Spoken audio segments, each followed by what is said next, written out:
I'm Rabbi Shmuley Boteach at AIPAC 2018. You are watching Taped with Rabbi Doug. Keep watching. We're going to see Rabbi Doug. We're going to see Rabbi Doug. We're going to see Rabbi Doug on your TV tonight. But Daddy, I want to watch Monday Night Football. Forget about Monday Night Football. There's no other that we're going to watch on Monday but Rabbi Doug. Yeah, Rabbi Doug on TV tonight.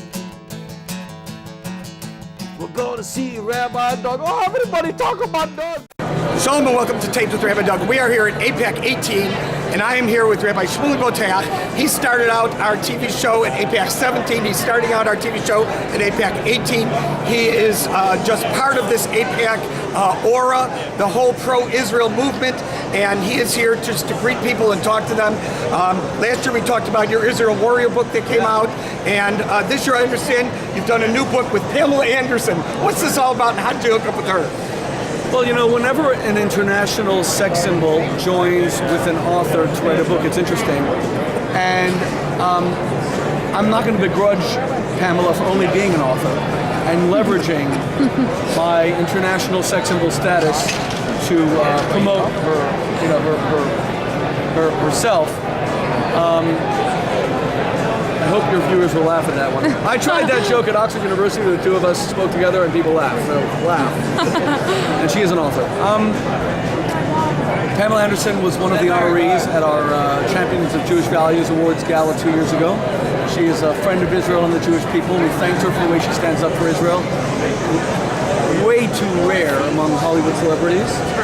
This year we have another big Hollywood celebrity that's standing for Israel speaking out, and that's Caitlyn Jenner, who's speaking out about Israel as a great bastion of human rights and protector not just of LGBT rights, because in places like Iran, gay men and women are hung from cranes. In the Middle East, they're put in cages and burned alive. But Israel, regardless of what we think or what people think of people's lifestyle, we protect every citizen and keep everybody alive and give them all rights, and that's the way it should be.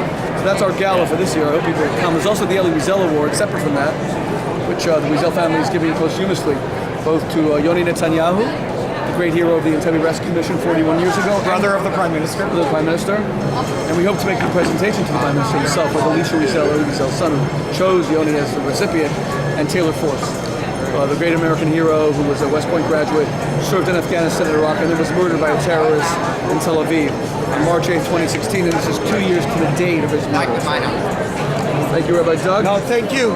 Tell me, what do you think, just briefly, we're here at AIPAC 18, what do you think the message is this year as far as support for Israel? What is different? What is special? What makes what's going on today, support for Israel, 18,000 people coming together to support Israel, to lobby for Israel? What do you think makes it special this year compared to other years? Well, it's amazing that 18,000 people come together. And God willing, next year should be 36,000, then 72,000, because there are 6 million Jews who live in the United States. And of course you have 80, 90 million religious Christians.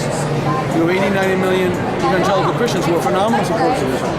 And we need to do these massive events all over the United States so that support for Israel is visible. Look, studies show, a lot of the reports show that 70% of Americans are pro-Israel. 70%. But if you go to Europe, it's kind of the opposite. 70% are opposed to Israel in some measure. I lived in England where you often felt the opposition. But America is the world's great superpower. And America is the land of the free and the home of the brave. So when you have a great righteous democracy like the United States standing behind Israel, it sends a clear-cut message that Israel is also that land of the free and the home of the brave, a righteous democracy that seeks to simply live free and protect human rights. And Israel is, thank God, an American-style democracy that is the internal Jewish homeland and the holiest country, holiest place on earth. So put all those things together, and it's an electrifying mix. And you feel some of that pulse here at AIPAC, and I hope that we can expand it all over the United States, God willing, and including, and indeed all over the world. There should be massive gatherings that are pro-Israel, even places like South Africa and France and England, and Australia, where my wife is from, and you know I could go on. Massive statements of support for the first Jewish state in 2,000 years, which we're so proud of. All right, very good. It is a wonderful year, 70 years, celebration, everything. is going good, and support should grow, and the people of Israel should have peace. And Rabbi Shmuley Boteach on our show for maybe the 6th or 7th time for the last 20 years. Those of you who watch our show regularly know the first time he was on the show, we taped in my basement in my house in Chicago. I think I was 20 years ago. I was living in your basement for like 5 years back then. You remember that? Stay with us here on Tape with Rabbi Doug. Rabbi Shmuley Boteach. Thank you, Rabbi. Nice. AIPAC CEO Howard Kohr. Good evening. We gather here this evening on the eve of Israel's 70th birthday. It's a moment of great celebration, a time for reflection, a chance to imagine. Each year of Israel's existence is a miracle in our time, a testament to visionaries and survivors, builders and doers, leaders who seized opportunities, and heroes who made the ultimate sacrifice. The story of Israel is the story of an idea that proved bigger, more durable, and more inspiring than any obstacle and any threat. And as we know, there have been many threats, and many more willing to make them. So it is our purpose and mission to always think ahead, prepare for any possibility, and work harder and smarter and longer than anyone else. That is the work of tens of thousands of committed individuals working together against great odds over many decades. The work began before many of us were even born, and it must continue long after we make our own contribution. At the core of Israel's survival is an alliance. An alliance that Israel's best guarantee against any threat and any foe. Today, after decades of hard work and dedication, Israel has that unshakable ally. And Israel can count on the United States of America.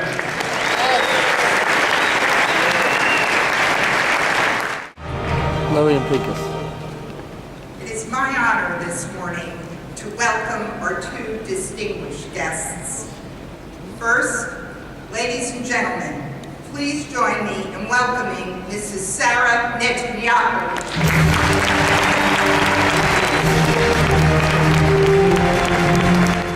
Please welcome back to the AIPAC stage the Prime Minister of the State of Israel, Benjamin Netanyahu.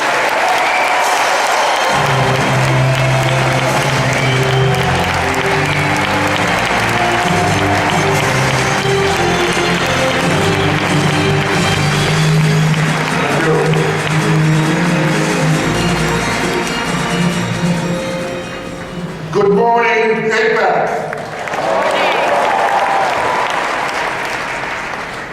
It's always great to be here, but as I told President Trump yesterday, it's especially great to be in America's capital now that he has recognized Jerusalem as Israel's capital.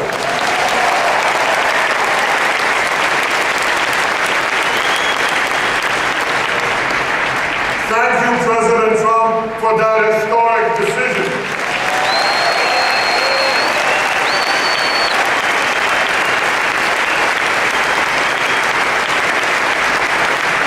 Thank you for announcing another decision to move the American Embassy from Tel Aviv to Jerusalem this Independence Day.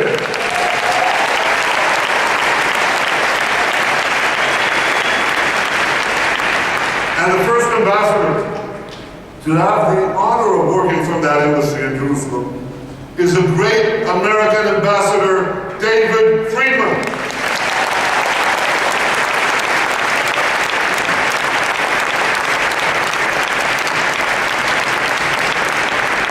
David, thank you for that terrific job that you're doing. And you know who else is doing a terrific job? Israel's ambassador to Washington, Ron Dermer. Stand up, Ron.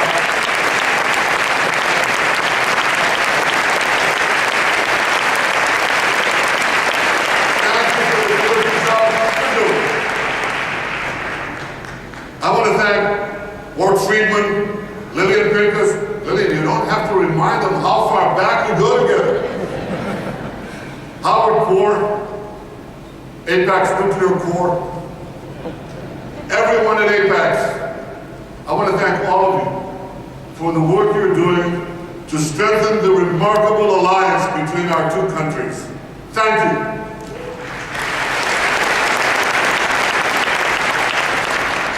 I want to acknowledge the Israeli ministers, Israel's representatives here in the United States and the United Nations, the Mayor of Jerusalem, the many members of Congress, and the former leaders of countries who are here.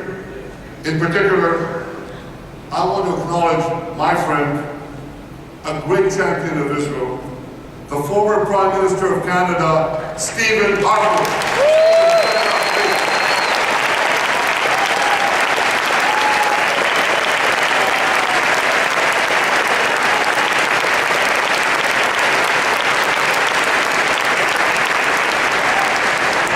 Stephen, we never forget our friends, and you are a tremendous friend, and still are.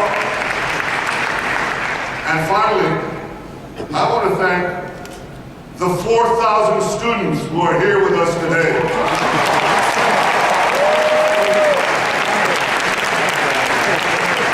4,000 students. Thank you for cutting class to be here. If any of you need a note, we can see you later. There's a line forming outside. Now, what I can see is this. Well, it's dark, but I can see something. I can see that the audience in this hall each year is getting bigger and bigger and bigger. 18,000 strong. I want to see all of you. And I can't. I don't want to stand behind this podium. Is it okay? What the heck? I'm the Prime Minister.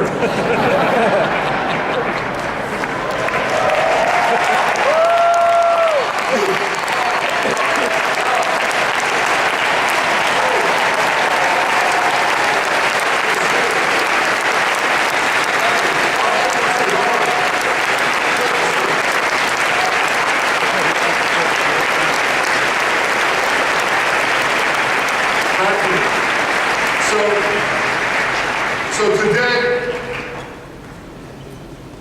I want to ask you remember that great Clint Eastwood movie, The Good, the Bad, and the Ugly? Well, I want to talk about the good, the bad, and the beautiful. The good are all the good things that we are doing in Israel that are helping make the world a better place. The bad are all the bad things that malevolent forces are trying to do to Israel and to the world, and specifically, I'm talking about Iran. And the beautiful, well, that I'll leave to the last. So first, the good news. Israel has never been stronger militarily. Tremendously strong.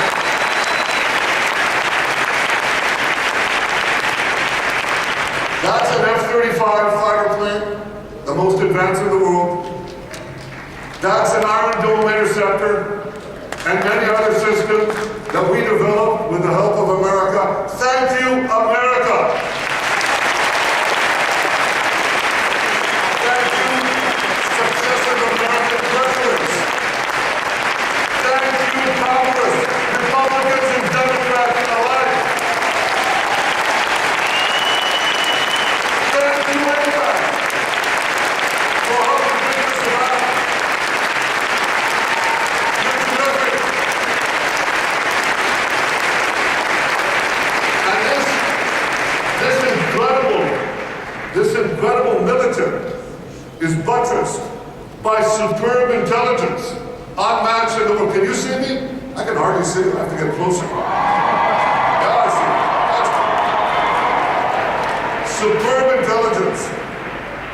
You know, in the last few years, Israel's incredible intelligence services have foiled dozens of major terrorist attacks across the world in dozens of countries. That plane, a plane like that, could have been blown out of the sky if it weren't for Israeli intelligence. A plane heading from Australia to the Persian Gulf. You're boarding planes when you leave this place. You are safer because of Israeli intelligence. It not only protects Israeli lives, it protects innocent lives around the world.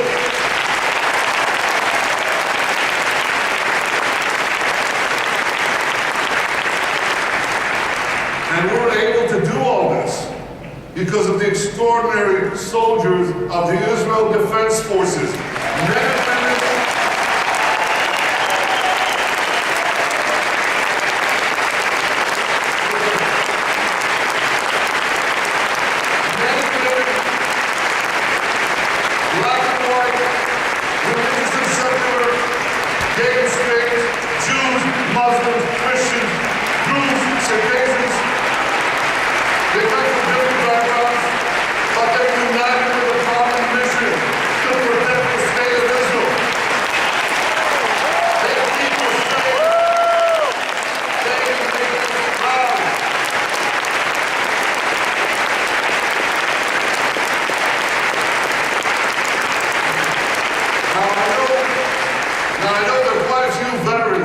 Of the Israeli army here, so I want you to stand up. I want you to be recognized. Stand up. Stand up.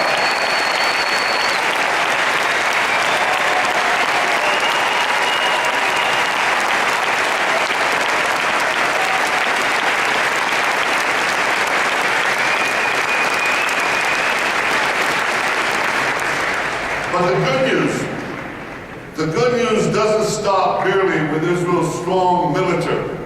It continues with Israel's strong economy. It's a tremendously strong economy. And I'll tell you, we made it stronger by moving Israel to free market principles, which unleashed the spark of genius embedded in our people into innovation, entrepreneurship. And there's a revolution taking place. This couldn't happen at the better time. Look at the 10 leading companies in 2006. 5 energy companies, one IT company, Microsoft. And a mere 10 years later, 2016, a blink of an eye in historical terms, it's completely reversed. 5 IT companies, 1 energy company left. The true wealth is in innovation. You know these companies, Apple, Google, Microsoft, Amazon, Facebook. Guess what? They all have research centers in Israel. All of them, major research centers. And they're not alone, there are hundreds more. And there's a reason, something is going on. It's a great change. It's, you want to hear jargon? It's one sentence. This is a terrible sentence, but I have no other way to say it. It's the confluence of big data, connectivity, and artificial intelligence, okay? Did you get that? You know what that does? It revolutionizes old industries, and it creates entirely new industries. So here's an old industry that Israel was always great at, agriculture. We're always good in agriculture. But now we have precision agriculture. You know what that is? See that drone in the sky? He's connected to a big database. And there are sensors in the field. And in the field, there's drip irrigation and drip fertilization. And now we can target, with this technology, the water that we give, the fertilizer that we give, down to the individual plant that needs it. That's precision agriculture. That's Israel.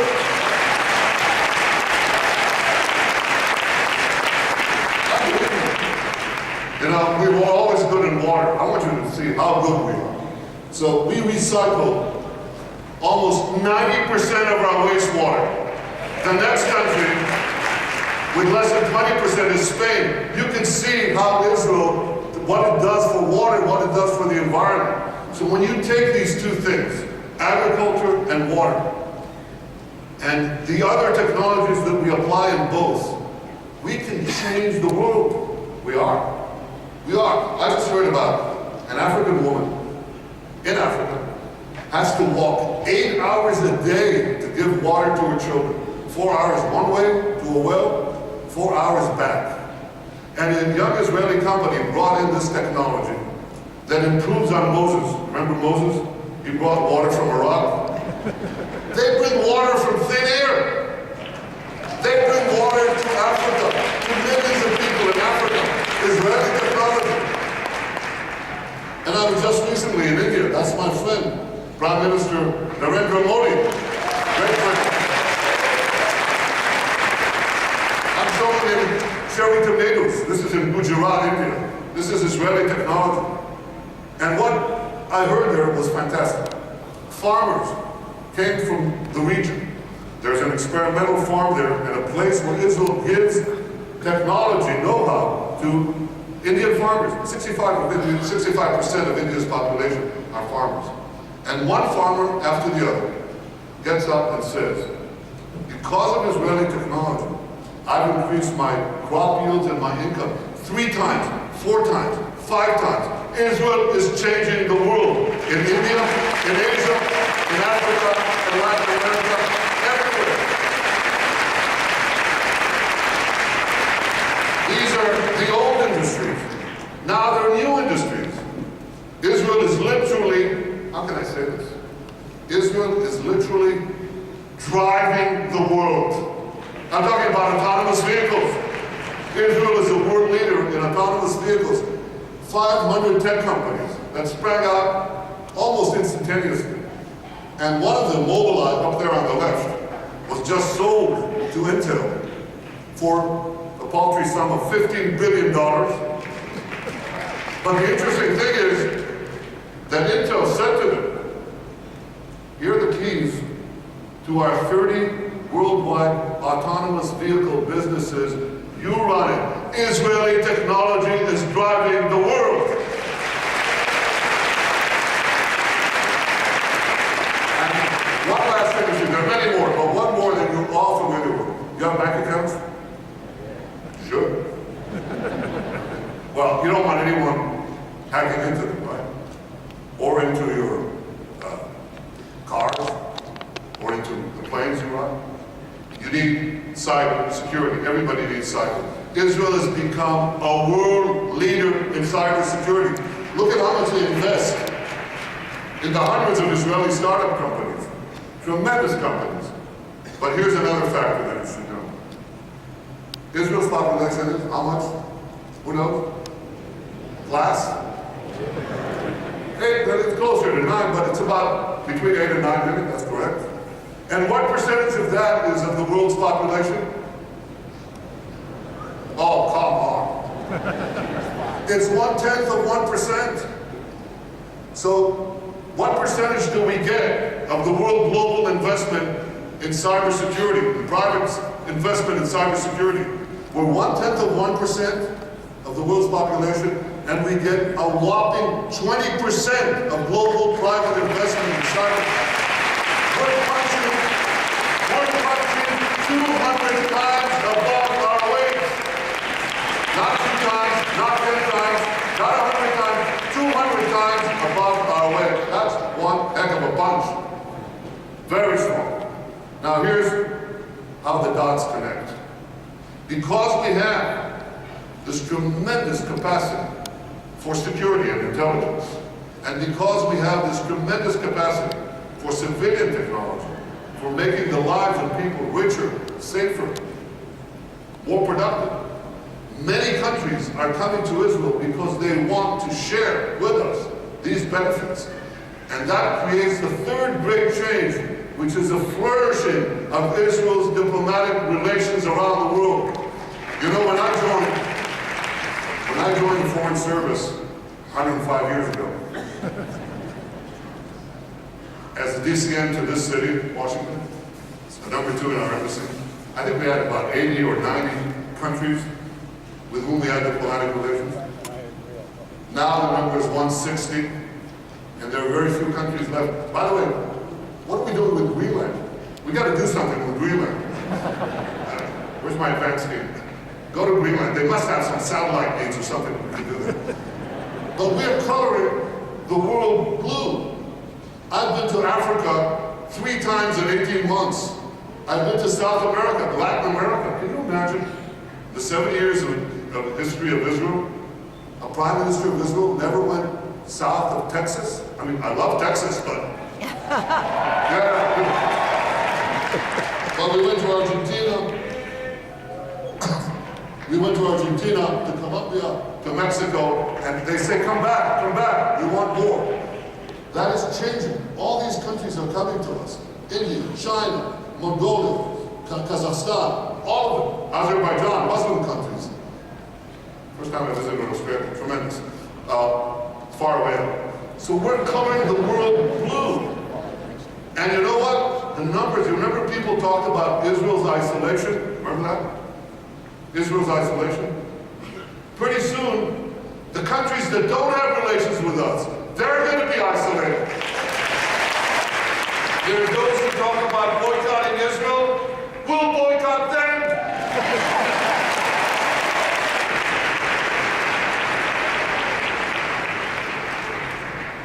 So, the good news is very good.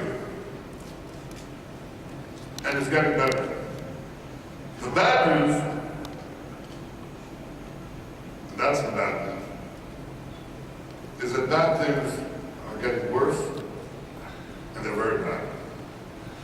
And when I talk about that, we have to deal with this challenge. And I'm thinking specifically, what do we do about Iran? If I have a message for you today, it's a very simple one. We must stop Iran. We will stop Iran.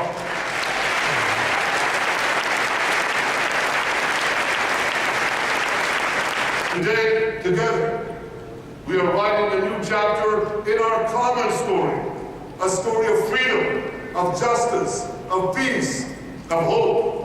And it is because we're inspired by the same ideas, because we're animated by the same values, that America and Israel have forged an eternal bond that can never, ever be broken. Thank you, AIPAC. God bless Israel. God bless America. And God bless the Israel-America alliance. Thank you all.